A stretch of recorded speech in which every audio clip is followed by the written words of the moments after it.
So I just removed this one, and now I'm removing this one. And just remember, it's always just one more bolt. No matter what, always one more bolt. And one more right there.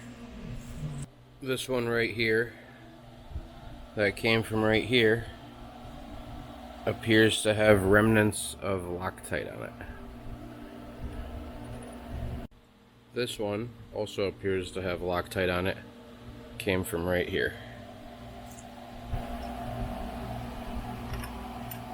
And it looks like behind the AC compressor there's another bolt right here.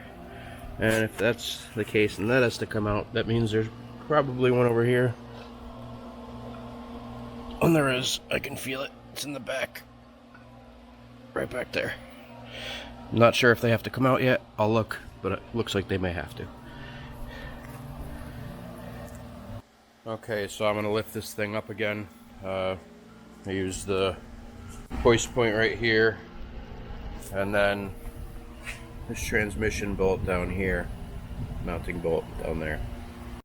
Now I have a time limit with this thing because it keeps sinking down, so I'm going to place a jack stand going up to that. So I just put a screwdriver in between the seam and gently twisted it so I don't mar up anything, and it popped right off. Oh, and about those bolts before that are behind the compressor and on the other side, I no longer believe those have to come out. So I thought I'd be able to sneak the oil pan past the front exhaust headers here, downpipe, but apparently not. It won't clear this stud to go past it and the windage tray baffle in there, so you gotta undo these 3 bolts here, and I have a new exhaust gasket for that. I believe it's gonna go there. So once you take off that exhaust, oil pan comes right down. Here's your windage tray, here's your pickup, and I'll figure out what else I have to take off in order to get the oil pump assembly out. Okay, so I had put one of these red posts, or 1,500 pound posts, going from down here to up there. And I was underneath this thing, and all of a sudden I heard a little thump.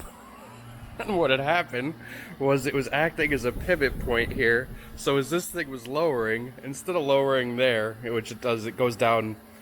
You can't watch it, but it does go down rather quickly, I guess, relatively. But what was happening was it was pivoting on that, so these back wheels were lifting up. And this thing's been used and abused to lift up so many engines that even when you just lift an engine normally, it's so out of whack and tilted and bent that this wheel already lifts off the ground. So what happened was both the wheels were lifting off the ground.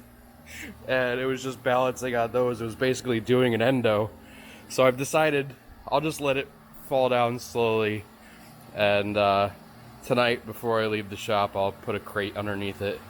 Maybe I'll put the oil pan back on and sit it on the wood gently. But yeah, fun stuff. So don't put a stand there. It was a bad idea because it makes the whole thing pivot when it's going down. Wheels lift up, disasters happen, and the last thing I want is for this whole entire cherry picker with an engine to fall and hit the DeSoto or anything like that. So yeah, but I'm not a mechanic. I have no idea what the hell I'm doing, and I'm using somebody else's tools that have been heavily used, so it's pretty shot. So anyway, next step is to take off the oil baffle down here and the pickup. Looks like the pickup actually comes off first, so pickup, then baffle. Pickup is the screen here with the inlet tube and the brackets here. Okay, all of the bolts for the windage tray and the oil pickup are exactly the same size, except for 2 of them are a little bit longer, and those are where this oil pickup goes right here. Those 2 are a little bit longer. So every couple minutes I gotta give this a couple pumps, lift up the motor. But anyway, next step is the oil pass-through pipe right here, oil pass pipe and joint. It's, those 2 10 mils. I think that's it. I think there's some O-rings in there you have to replace as well. I'll throw in all the part numbers here at some point, probably as I'm putting them in. Keep a bucket under here because, yeah, oil be draining. Okay, so the oil pump was held on by RTV, so it took a little bit of prying, gentle prying with a small screwdriver. But here's the oil pump housing assembly, main seal. I'm gonna replace that. I'll put the part number in as well for everything. So these look like they're gonna have to be taken out by a impact. So I will do that. It'll be one of those manual impact drivers that you tap with a hammer on one end and they'll turn.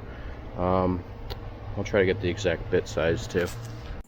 Okay, this is a manual hand impact driver. Not sure if that's the right name for it. It's just what I call it.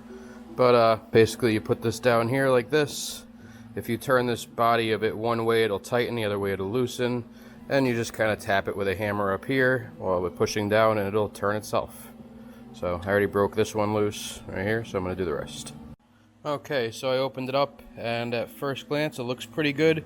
I do see, as I wiped away some oil, a little bit of scoring there. It's very minimal, but I'm not really sure. And then a closer inspection on these, actually. So there is a little scoring. It actually looks worse on the camera than it does in person. The camera's kind of picking it all up. But there's not really much there. I'll have to get a second opinion from somebody who knows more about NSX oil gears than I do. I know there's a way to test the tolerances with a feeler gauge. I'll find out more about that. So while I'm waiting for parts to get here, I am replacing these hoses wherever they go. The car has a total of, I believe it's 21 coolant hoses. I might be wrong about that. Could be 23, I forget. This kit of silicone ones only came with 8.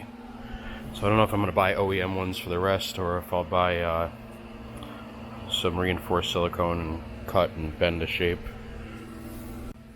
My thermostat housing is pretty corroded here, so I'm going to clean that up. Also, if anybody's ever wondering, the actual thermostat itself is the same part as an Acura Legend.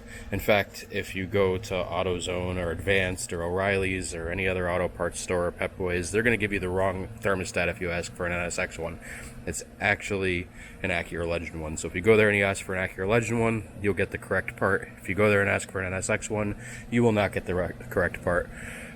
There is a few things on these cars that are related to Acura Legends and just parts that are basically, it's kind of a parts bin car in a lot of ways. A lot of things are very similar to Acura Legends and other Hondas. One of my theories I want to test out on this is the oil pump gear. I have a theory this is used in a lot of Hondas, and specifically I'm really pretty sure it's the same as an Acura Legend. Now, Acura lists the oil pump as $1,100. You can't buy the gear separately. But if you need the gear, if yours is scored up, which the more I look at mine and the more I talk to people, mine seems perfectly fine. But I might replace it since I have it out, peace of mind. They sell a Toto one that's billet. You could buy just the gear. It's around $500 or $600. If you want to buy the whole oil pump housing from Acura, it's $1,100. But if you buy an Acura Legend one, they're discontinued, but you could find them brand new on eBay for only $120. So I might just buy a $120 Acura Legend oil pump and swap out the gears if I'm correct in my theory that they're both the exact same thing. I won't know till I actually get my hands on it and pull it apart, but I think that might be the route I go. Just spend $120, put a new OEM gear in it. A friend of mine, a guy I know, I should say, he has 460,000 miles on his original oil pump on his NSX, and he's been supercharged from around 360,000 miles, I think. So, yeah, my cover here is a little gouged. You could barely feel it. It doesn't really catch your nail. You could hear it, but it's barely anything at all. I might just put it back in and send it. I'm also changing these lines under here. And it'll be the upper and lower hoses for the radiator as well. That one and that one. And I'm going to get a new radiator because this one's turning green colored. It's fine, it doesn't leak, but The plastic's obviously deteriorating. Not a good idea to go cross country with it, especially in hot desert temperatures.